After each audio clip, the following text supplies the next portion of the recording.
Hey, welcome, family, as we come live to you today. I don't know where you are, what part of the world. So I won't say good morning. I won't say good evening. I won't say good night. I just say good day as I'm here with Mr. David Tyson, a seasoned sales professional. And I call it a professional because that's what sales is. It is truly a profession that you must work at and grow in order to grow your business. So before I bring David on, just remember, nothing happens until sales happen. You don't have a business until you sell something, okay? I want you to understand that and believe that. Hey, good day, David. How are you doing, man? Hey, brother, it's good to see you. It's always good to be with you.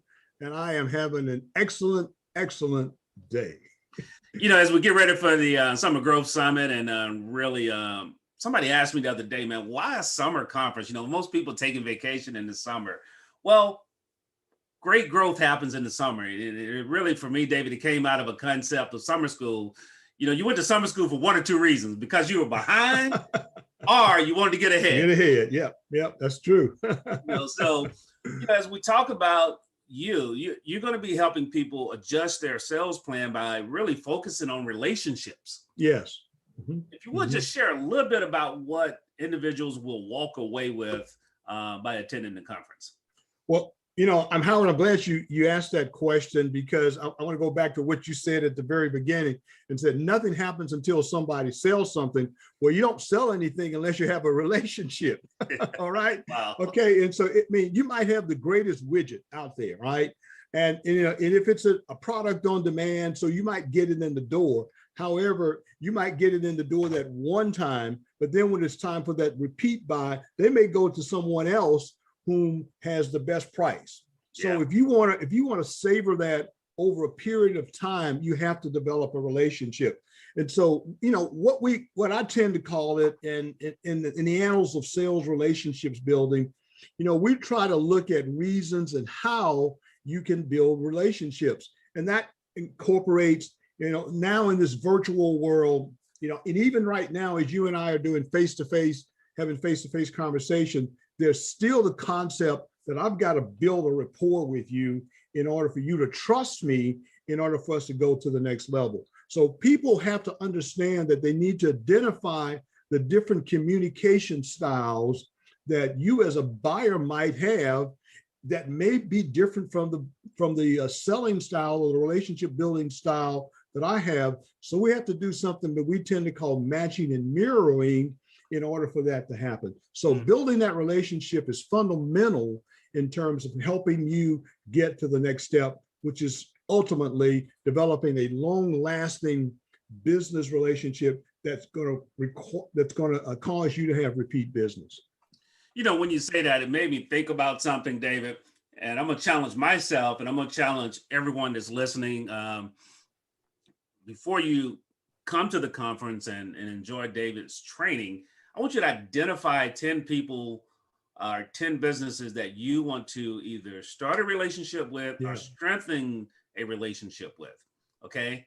And it will be great if it's 50-50, because if you already have a relationship, you're that much closer to the sale.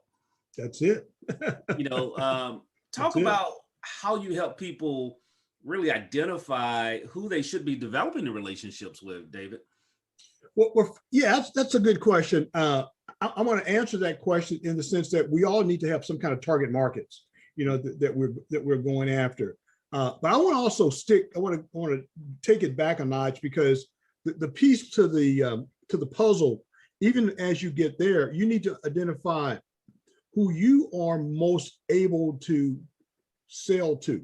What type of communication style do you have? And what type of communication style do you think you're comfortable selling to? And so I utilize, 4 communication factors that we really talk about. You know, people that, need to have information, just so the big picture of information. Folks that like to have a social environment, talk over lunch, talk over coffee, things like that. The folks that need a lot of detail, before they're able to make a buying decision. And then there are those folks that, really aren't really decision makers, but they are influencers. And you want to make sure that those folks are incorporated within that sales cycle, because if you mess over them, those are the folks that can haunt you, moving forward. Hey, the phone always rings when you're having fun. So somebody seeing you said, David, how do I connect with you, man? Yeah. they want me early in the morning. I can't believe it's Saturday morning. They want me. But at any rate, so that kind of helps that. So as a part of what we want to be able to accomplish, during the session, during the summer growth session, is to help individuals understand how to identify what their communication styles are like, so they can connect with those people that they want to sell to. So target markets, can be geographical markets, that you work on. It could be age-centric marketplaces, gender-centric markets, that you want to work with, and adaptability in terms of even outside of those marketplaces. But, Sales Track Training is a national company, but we started right here in Texas. And so we identified our true market sense right here in Texas, and we identified our markets primarily as small to middle-sized companies, with revenue of $10 million or more, and they may have 5 to 6 salespeople and 1 sales manager. And then I'm able to touch the owner of the company, because if the owner of the company is engaged, then I'm more apt to be successful with training their salespeople. And then we look for that referral network. And if I'm successful in helping you as a small business or a middle-sized company, then you're more apt to offer a referral alliance, where just like the HBCUbiz is based upon a lot of referrals. I want those referrals as well. So the bottom line is, for us, as far as the summer growth summit is concerned, is we're going to help you connect with yourself better, and allowing you to then better identify the target markets that you're going after. No, definitely. And I, as I listen to you, David, I think about myself personally. I think about my business professionally, and how, when you're selling to larger organizations, you're selling to multiple people. So you got to understand those styles. You may have that person analytical. I think back to a day when I was selling to HP, and they had this sign said, "In God we trust, all other bring data." Okay. It was a big sign. Welcome you to the all others bring data. Bring data. That makes sense. That makes a lot of sense, doesn't it? Yes, it is. Yeah. But that was the culture of the environment. But the decision maker in that environment, you got to have the data, but they may enjoy golfing and really getting to know you as a person. Right. And understanding who am I developing this relationship with.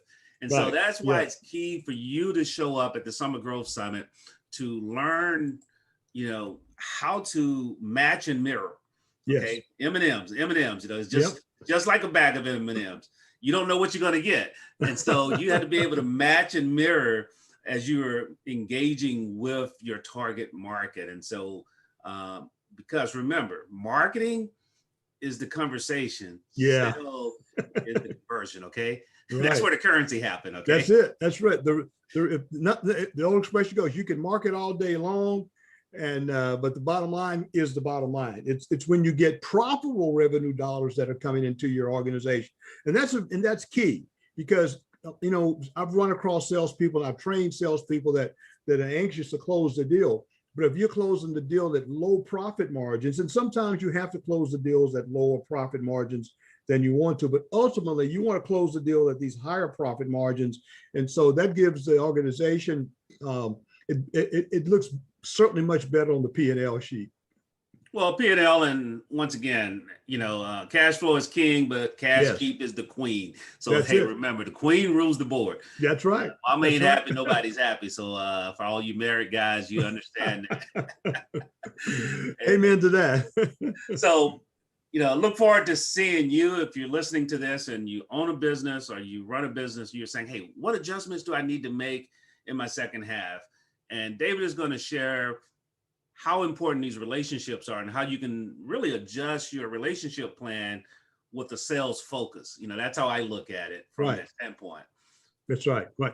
Let me say this, because it's interesting, the whole concept, because people, a lot of the salespeople, particularly the millennials that I've been working with, they really want to get to the end result.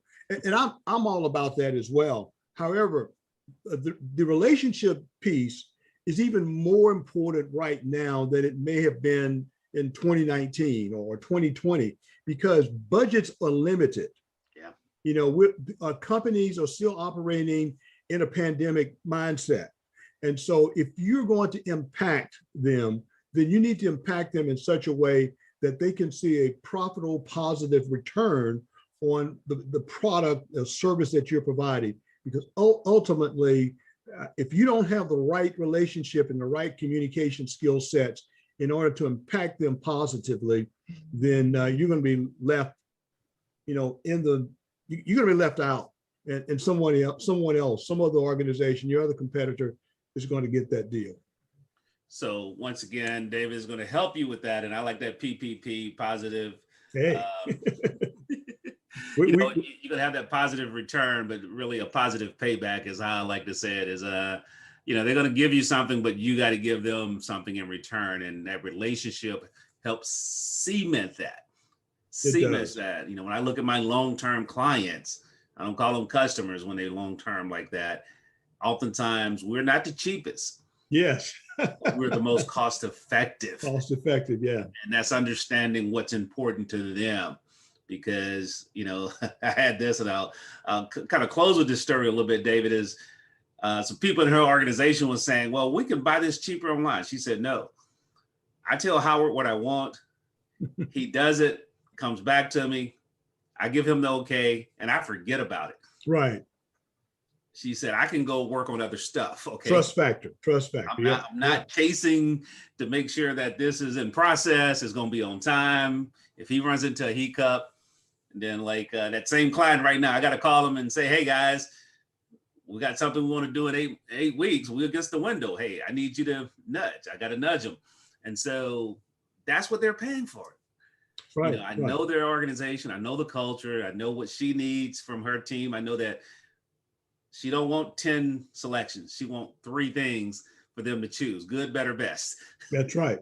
So I suspect that people that will show up for the Summer Growth Summit will be willing, able, and committed to their personal growth, to grow themselves, and to work on their business. So remember, if you don't grow yourself, your business cannot grow. Your business would never outgrow you. Okay. And that's why you must show up at the Summer Growth Summit, as David said. So David, thanks again. Hey, looking forward to seeing you on the 29th. And we're going to be just really training and sharing with attendees and really helping them tweak that game plan they have and develop those better relationships. So David, you go out and have an awesome day. And, you know, as the words of one of my boss, he would in every meeting, guys, I love y'all, but y'all better sell something. That's right. Go out and sell something. Nothing happens, brother. Thank you. All righty.